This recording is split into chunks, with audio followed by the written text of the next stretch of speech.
Dito natin matutunghayan ngayon kung paanong ang ating basura ay maaaring gawing materyales sa pagbuo ng bahay. Kasama natin ngayon si Sir Raffy Dionisio. Ito nga pala si Toots at ito naman si Manang Agi. Hello!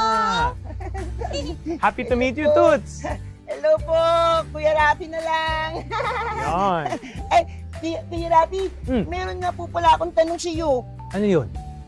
Bakit po ba mahalaga na ipunin yung mga plastic na kagaya nito? Yan o. Ang plastic kasi, non-biodegradable. Ibig sabihin, hindi siya nabubulok. Ngayon yung plastic na to, kung tinatapon natin kung saan-saan lang, aabot yan sa mga kanal o estero at siyang nagiging sanhi ng pagbaha sa ating mga syudad. Kaya bumabaha. Ngayon, yung plastic na to, syempre aanurin to hanggang umabot sa ilog o sa dagat. Pag umabot na siya sa ilog o dagat, Sino ang maapektuhan ng mga kaibigan natin?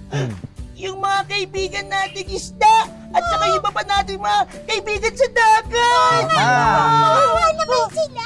Oo nga po!